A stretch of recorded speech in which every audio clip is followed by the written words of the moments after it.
Suspense.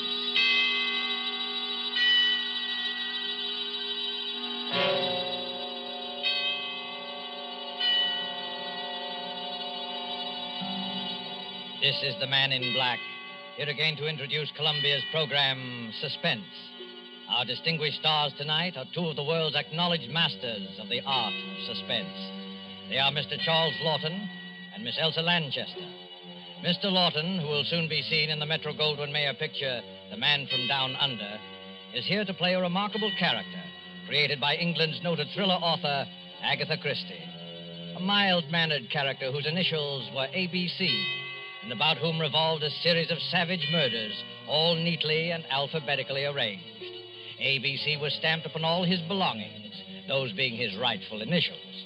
And A.B.C. was stamped, too, upon the large railway timetable he always carried. But there was nothing so odd about that detail, since no traveler in the British Isles would dream of planning a journey without consulting this famous railway schedule, the A.B.C. And so, with the A.B.C. murders by Agatha Christie, written for radio by Robert Tallman and William Spear, and with the performance of Charles Lawton, we again hope to keep you in suspense.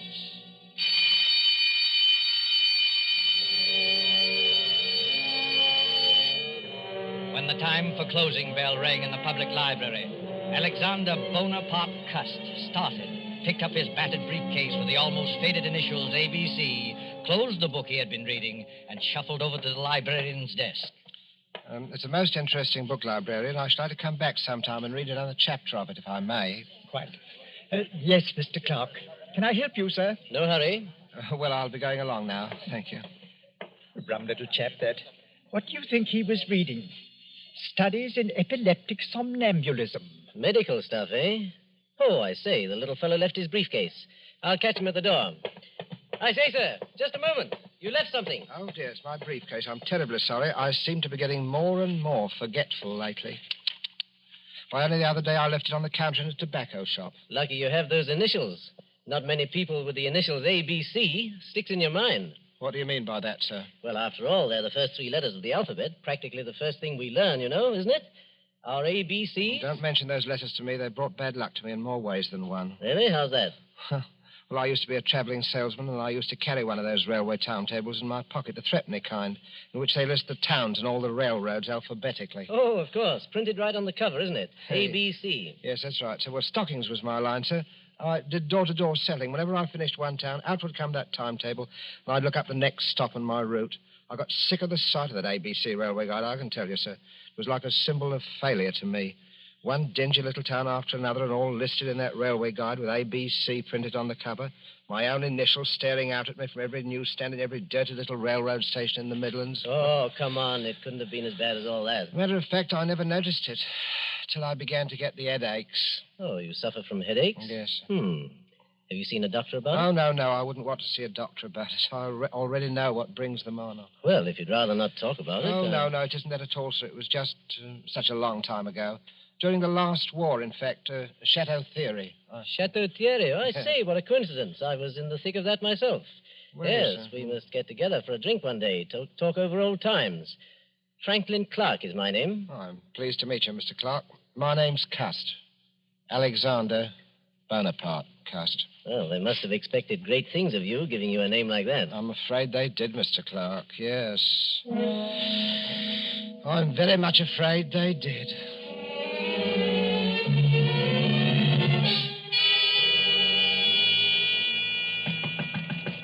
Mr. Cast. Oh, Mr. Cast. Who is it? It's me, Mr. Cast. I've brought you up a spot of tea. Oh, it's you, Miss Marbury. That was very thoughtful of you. Oh, nonsense. You know, Mother dotes on you. You're her favourite lodger. In fact, why, Mr. Cast, you're packing your things. You're not leaving us, are you? Oh, no, I'm just taking a little trip over the bank holiday, you know. Now, don't try to deceive me, Mr. Cast. You're embarrassed about owing us, aren't you? No. You needn't be, Mr. Cast. Really, you needn't. Oh, you are a nice girl, Miss Marbury. You really are a nice girl. As a matter of fact, I'm not going just for the bank holiday. I've something rather important, some very important matters to take care of. You know, it's very possible that my mother didn't have me christened Alexander Bonaparte Cust for nothing. Oh, have you got a position, Mr. Cust? Well... What is it? Well... Oh, come, Mr. Cust. You can tell me, can't you? Well, Miss Lily, I can tell you this much. I shall be travelling quite a lot. In fact, where did I leave that ABC railroad guide? Oh, yes, here it is. First stop, Andover. Andover? That's not very far. No, but I must be getting on if I don't want to miss that train. Now, let me see. Have I got everything? There's my spectacles and my overcoat, my typewriter, my walking stick. Did I ever tell you the history of this walking stick, Miss Marbury? It's a Scottish piece, very old. It's always it's antique. You know, they used to kill people with these back in the days of the old clan wars in Scotland. I wonder how many heads this one has bashed in. Mr. Cust. Oh, please, what a terrible way to talk. Yes, I'm sorry, Miss Marbury. I am a little bit surprised at myself talking like that. It must be my new job. It's gone to my head a bit. That's it. It's gone to my head. Have you got an aspirin by any chance? I've got an all.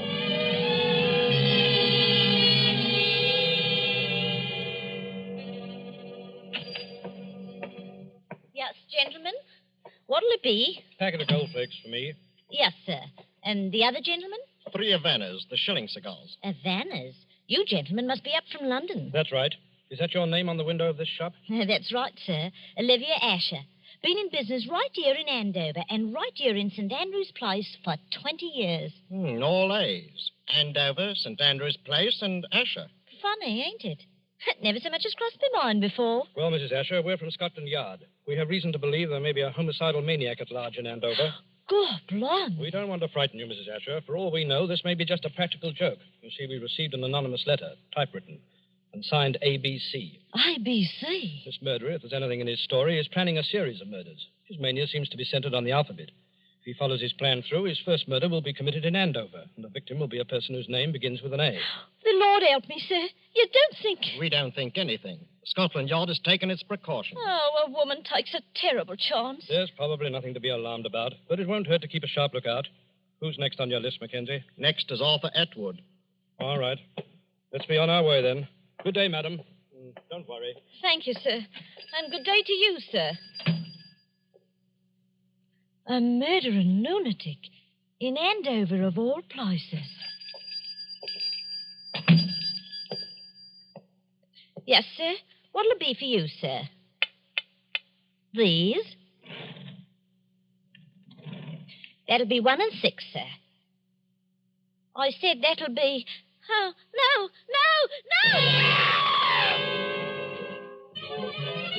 6:30 newspaper, sensation, homicidal maniac in Andover, alphabet murderer destroying necks at Bexhill, latest on ABC. Oh, boy, let me have one of those. Oh, yes, a news standard, sir. Both. Here you are. Oh, thank you, sir. 6:30 newspaper, sensation. Nasty business, eh, mister?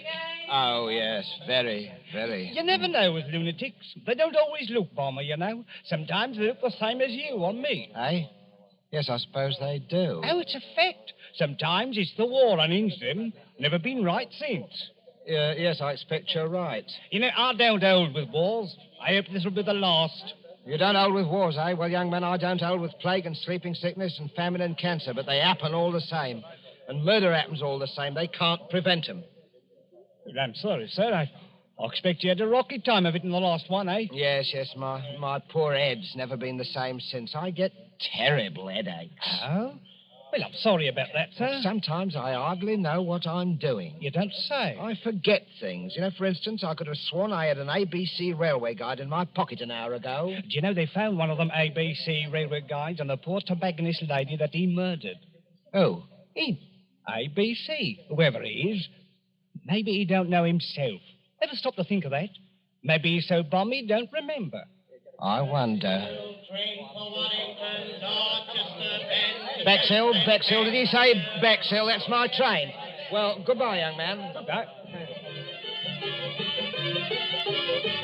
6:30 newspaper, sensation, homicidal lunatic to strike again. Police tracing typewriter on which murder notes were written. To strike at Bexhill, latest on ABC, alphabet murderer.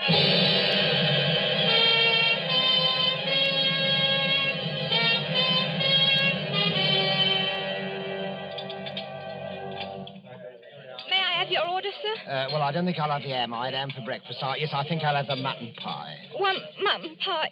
Yes, sir. What's the matter with you? You're trembling, young woman. Is something wrong? Oh, sir, if you only knew. I have to walk home tonight after they close up here. And there ain't hardly a light in Benson Terrace where I live. Benson Terrace in Bexhill? Yes, sir.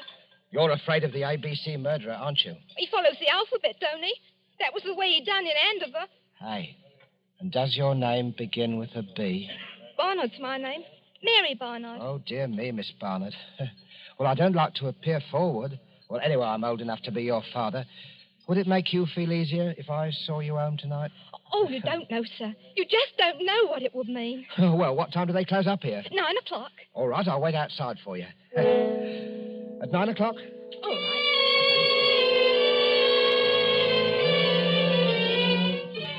Ladies, waitress brutally murdered in Bexhill. A.B.C. strikes again. Here you are, sir. Scotland Yard receives third murder note. Alphabet murderer to strike again in Cheston. Here you are. Yes, sir? Third class, single, to Cheston.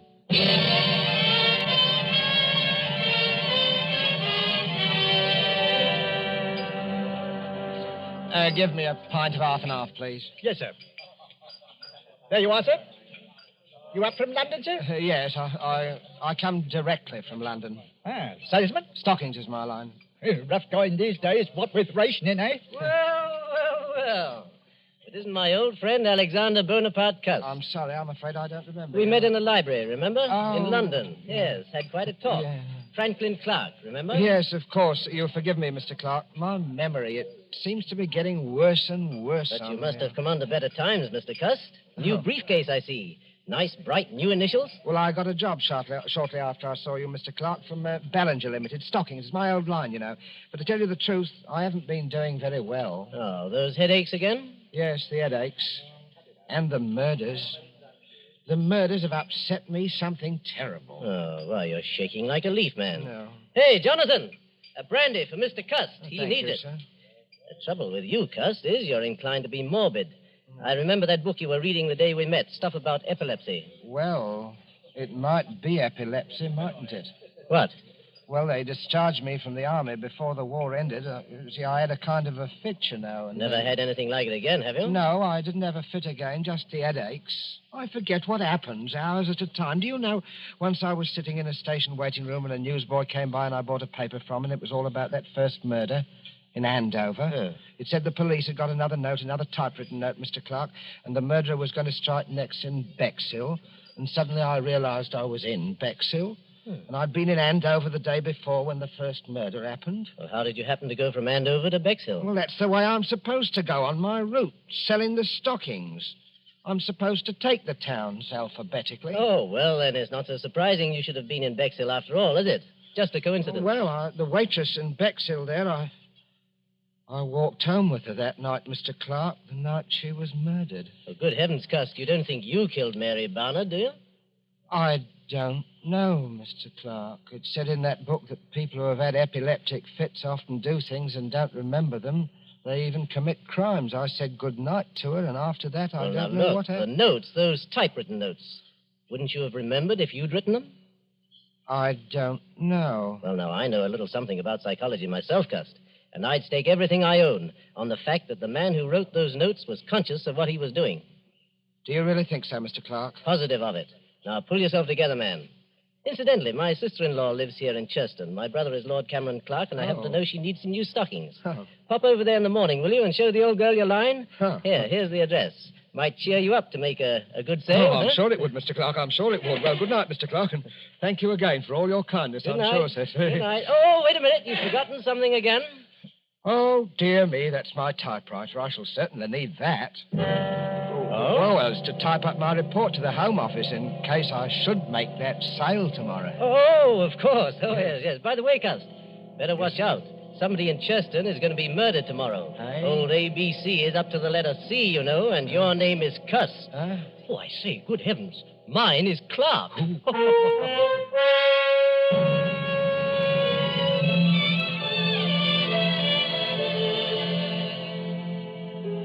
Well, thank you again for your generous order, Lady Clark. I hope you'll be pleased. This line of woolen lined stockings is one of Ballinger's best buys right now, Lady Clark. My brother-in-law told me that you'd had some unfortunate times lately, Mr. Cust. Yes. But I really did need the stockings, and I should Hello be... again, Cuz. Hello, I've sir. been stuffing myself with bacon and eggs. Make a sale, old boy? Oh, yes, Mr. Clark. Thank you very much. Good, good. Louise is filthy with money, and her ladyship's legs are in constant need of recovering. Oh, I wouldn't say that, Yes, sir. really. She wanted the stockings. Well, thank you very much, my lady. I hope I shall have the privilege of serving you again next year. Goodbye, Mr. Cust, and good luck. Cheerio, Cuz. Such a nice little man, Franklin. He's a bit off his nut, I'm afraid. Last night he tried to convince me that he was the A.B.C. murderer. His initials, you know. He has minor lapses of memory. That little man a murderer? Oh, really, Franklin? Good Lord, what was that? One of the maids. Where's that girl? What's going on? In the master's bedroom, milady. You better go with her, Mr. Franklin. Brothers, whatever are you doing here? Oh, my lady, the master, Lord Clark, is being murdered. Stabbed with a knife. He's all over blood. Murder? Oh. Good heavens. Why, look there on the floor. A railway guide and A.B.C. Take me out of here, Franklin. Oh, Louise, I'm sorry you had to see this. Oh, Cameron. My poor Cameron. Who never made an enemy in his life. The man who did this was a maniac. And I'm afraid I know who he is. He always carried a walking stick with a heavy carved handle. That's how the other murders were committed, with a heavy stick. But he wasn't carrying his stick today. Must have grabbed a knife up there somewhere to kill Cameron with. But when? Were you with him every minute? Well, I went upstairs to get my checkbook.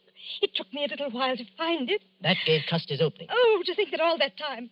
Oh, no. No, I'll never forgive myself, No, Franklin. none of that now, Louise. The important thing now is to stop him before he can commit another murder. But what are you going to do, Franklin? I'm going to the police and see if they'll let me help. Let's have a look at this A.B.C. railway guide he left beside poor Cameron. Look here. All checked. See there? Andover, Bexhill, Churston. Each with a check mark after it. No. Oh, where's the next one? See? See London. He's through with A.B.C., he's gone home, and I'm going after him.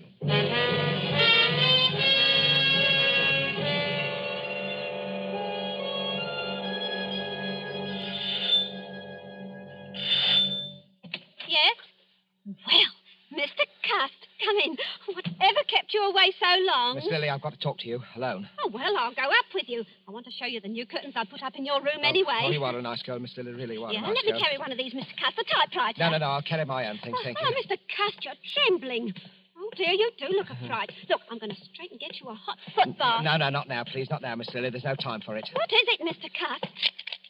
Close the door and lock it. Are you in some trouble, Mr. Cust? I'm in terrible trouble, Miss Lily. I want you to hear the story first from me. You're the only one who has ever been my friend. Oh, I've had a lonely life, Miss Lily. Oh, poor Mr. Cust. Poor Mr. Cust. That's what they always say about me. Poor Mr. Cust. I thought you were Now, different. don't take on so, Mr. Cust. It was only a manner Oh, of speaking. you don't need to worry. I'm all right now. I never get 2 spells in one day. Spells? Mr. Cust, I don't understand. What Well, do you heard of the A.B.C. murders? Shocking affairs. But, Mr. Cust, why Miss are you Lily, saying... the police will be here at any minute. Please let me finish. I don't want you to think harshly of me, Miss Lily. I didn't plan it ahead. My instructions told me where to go. Some people can't help what they do. There are diseases. Epilepsy, for instance. You do things you don't remember. You commit crimes. And I'm like that. Oh, Mr. Cust, I can't believe it. When I was a child, Miss Lily, they used to badger me about my name. My mother worshipped strength. She named me after the strongest people she knew about in history. Alexander and Bonaparte. But nobody ever called me by those names. They called me A.B.C. A.B.C.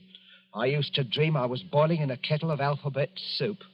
I was a terrible disappointment to my mother. Mr. Cust, you're unsettled and tired. You've got to hear me out, Miss Lily. Oh, You've got... my Now, arm. listen to me, You're Miss Lily. hurting me, Mr. I could have been a hero once in the army in the last war. I was happy. I could have made something of myself.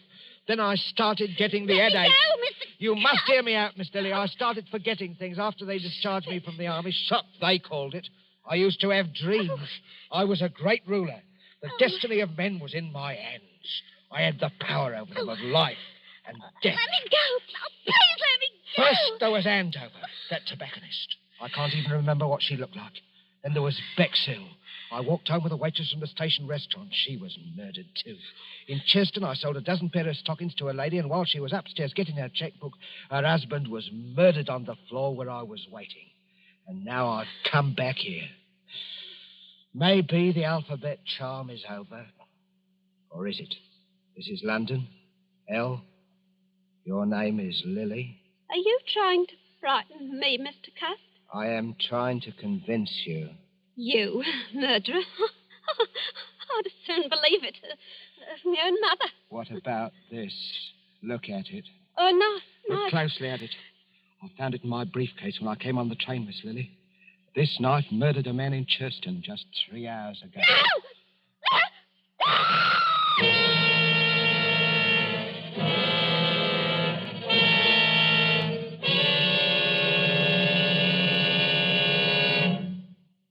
Oh, now, there, Miss Marbury. Don't take on so. He's all handcuffed pretty as you please in the next room. But he was such a nice man. I still can't hardly believe it. Is this the knife he threatened you with, Miss Marbury? Yes. We just got here in the nick of time, eh, Crum? Hey, that's a wicked-looking knife. It's the Churston murder knife, right enough, Mr. Clark. No doubt of it. Well, let's take inventory. Typewriter. Checks with the murder notes. Walking stick. Same markings as on the heads of the first victims. And the psychiatrist's report says the murders were premeditated and the notes could not possibly have been written except by a person who was conscious and in his right mind. Well, that breaks down any idea Cust may have had of entering an insanity plea. Right. I think he'll sign the confession without any difficulty. Bring him in. Bring the prisoner in. Well, Cust, are you ready to sign your confession? I don't know, Inspector. A moment ago I was certain I must have done it. But why? That's what worries me. Why? Mr. Clark, why do you think I did it? You're wasting valuable time, Cust. I don't care why you did it. You killed my brother, and I want to see you hang for it. I don't care how balmy you are. You ought to be ashamed of yourself, talking to our Mr. Cust in that bloodthirsty manner. I don't know what's getting into the gentry, I'm sure. He tried to murder you, didn't he? Well, he couldn't help himself, poor thing. He's been terribly upset of late. You are a nice girl, Miss Lily. You are a nice girl, really. The murders were willful and premeditated. They couldn't have been premeditated, Mr. Clark. Why do you say that, Cust? Well, because I didn't go to any of those places of my own choice. I had my instructions from Bellinger's Limited. And those instructions were sent to me after the police got the warnings of the murders that were printed in the papers. There never were any such instructions. We ransacked all your things, Cust. There wasn't any letter of instructions, was there, Inspector? No. Oh, yes, there was. All right, we'll ring up Ballinger's. May I use your telephone, Miss Marbury? Oh, certainly, Inspector. The number is Regent 3313, Inspector. Oh.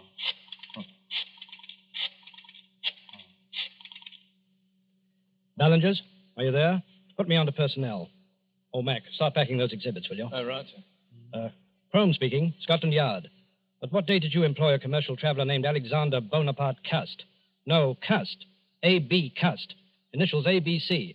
Yes? Never employed by you. You're absolutely certain? Did you send a man to Andover or Bexhill last week? Not on your route. Thank you. That's all I wanted to know. Too bad, Cust. I guess this knocks out your last ghost of a chance, doesn't it? No, Mr. Clark.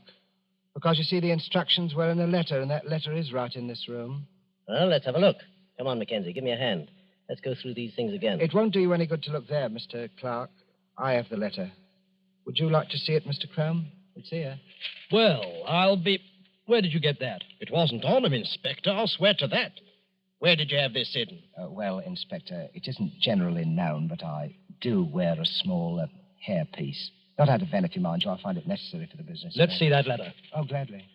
Dear Mr. Cust, enclosed find advance. Typewriter is being posted today. You will... What a lot of nonsense, Inspector. Look at the typeface of that letter. It's obviously written on Cust's typewriter. Yes, that's right, Mr. Clark. And the man who wrote that letter was the murderer. Cool as you like, he sent the typewriter to me and instructions on one of Ballinger's letterheads and the money and everything else. What kind of stunt are you trying to pull here, Cust? No stunt. It's just that when you made that telephone call, Inspector, and Ballinger said I'd never worked for them, I knew that the typewriter must have been sent to me by the murderer. And the more I thought about it, the more it seemed to me that the murderer must be Mr. Clark.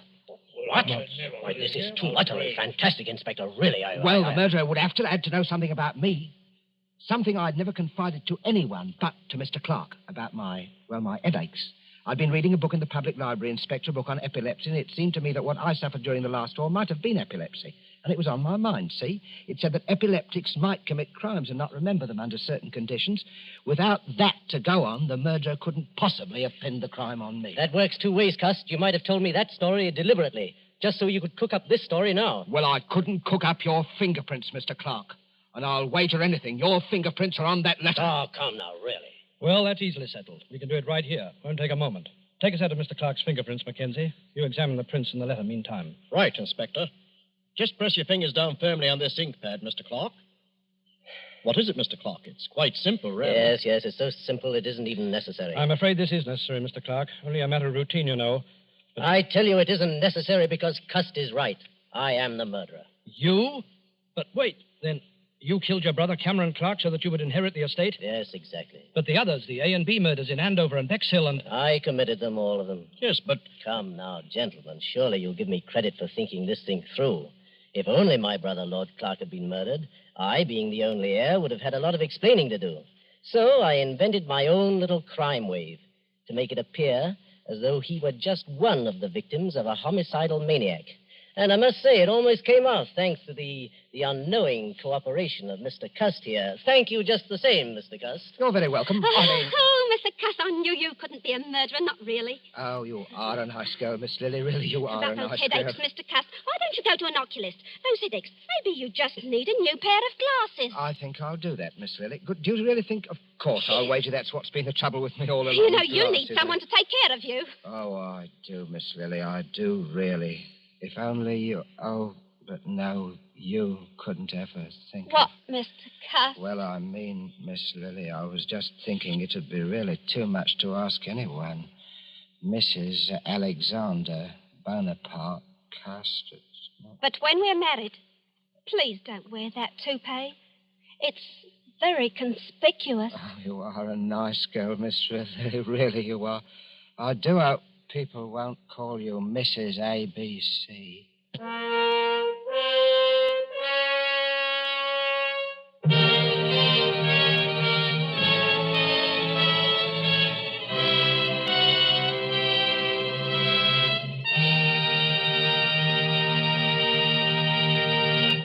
And so closes the A.B.C. Murders, starring Charles Lawton with Elsa Lanchester and Bramwell Fletcher. Tonight's tale of Suspense. This is your narrator, the Man in Black, who conveys to you Columbia's invitation to spend this half hour in suspense with us again next Tuesday, when Agnes Moorehead will return to our stage as star of the suspense play called She Overheard Murder Speaking.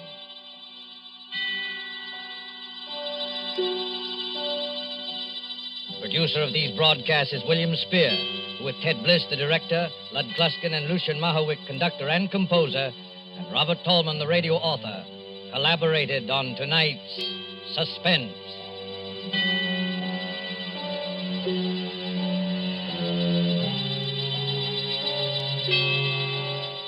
This is the Columbia Broadcasting System.